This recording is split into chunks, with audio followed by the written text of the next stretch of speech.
अक्सर ऐसा होता है कि स्टूडेंट के पास समय कम होता है और वो जल्दी जल्दी याद करने के लिए रटना शुरू कर देते हैं या फिर वो किसी भी टॉपिक को इतने जल्दी पढ़ते हैं कि वो भूल जाते हैं। इस तरह से मेहनत तो बेकार जाती है। साथ में स्टूडेंट के मन में ये डर बैठ जाता है कि वे जो कुछ भी पढ़ते हैं उन्हें याद नहीं होता या फिर वे भूल जाते हैं। रट कर पढ़ना और रियलिटी में पढ़ना, इन दोनों में बहुत ही ज़्यादा अंतर होता है। आप किसी भी टॉपिक को रट कर अपने दिमाग को याद कराने की कोशिश कर रहे हो। आप कोई भी काम किसी से ज़बरदस्ती कराओगे तो वो कर देगा, लेकिन बाद में फिर वो नहीं करेगा।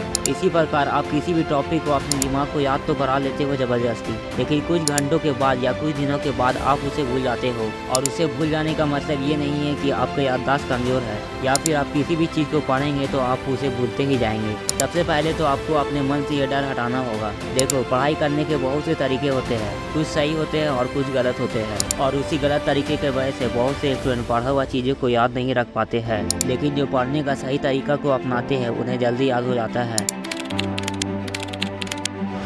इसीलिए मैं इस वीडियो में उन तरीकों के बारे में बताऊंगा जिससे आप कुछ भी याद करोगे तो आपको जल्दी याद हो जाएगा। तो चलिए स्टार्ट करते हैं बिना किसी देरी के।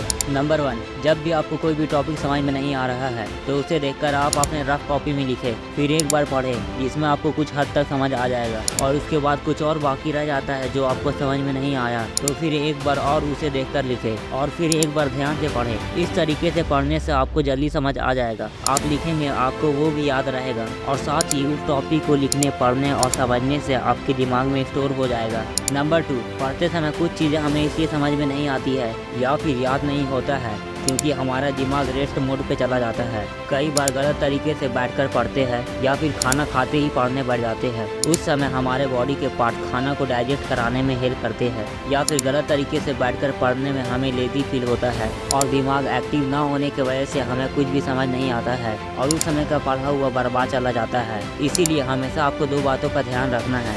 एक तो खाना खाते ही पढ़ने नहीं बैठना है, और दूसरा हमेशा सीधा बैठकर पढ़ना है। लेकिन फिर भी आपको आलस आए या फिर आपको कोई भी टॉपिक समझ में नहीं आए तो फिर आप बुक लेकर खड़े हो जाइए और आप इस तरीके से पढ़िए कि आपको समझ में भी आए और आपको सुनाई भी दे। चलते हुए दिमाग इतना तेज काम करता है कि जितना बैठकर दिमाग काम नहीं करता है। इसीलिए पढ़कर याद करने और जल्दी याद करने में ये बहुत ज़्यादा फायदेमंद करता है। नंबर 3, बहुत से स्टूडेंट किसी भी टॉपिक को पढ़ने या समझने के बाद उसे बहुत दिन तक रिवाइज नहीं करते हैं, जिस वजह से मेहनत तो बेकार जाती ही है और साथ में कुछ याद भी नहीं रहता है। सुबह में पढ़े हुए चीज़ों को रात को सोने से पहले एक बार जरूर देखना है और अगले दिन टाइम निकाल कर एक बार और उसे पढ़े, और फिर उसी टॉपिक को एक हफ्ते बाद एक बार और अच्छे से पढ़े। ऐसे रिवीजन करने से आप किसी भी टॉपिक या किसी भी चैप्टर को कभी नहीं भूलोगे और आप एक समय में एक ही काम करो और उसमें आप अपनी पूरी जान लगा दो और बाकी सब भूल जाओ। ये वीडियो आपको कैसी लगी मुझे कमेंट बॉक्स में जरूर बताइए, और ऐसे ही आगे आने वाले दिनों में हम आपके लिए बेहतरीन वीडियो ला रहे होंगे। मिलते हैं नेक्स्ट वीडियो में। Keep learning and keep growing. Thank you.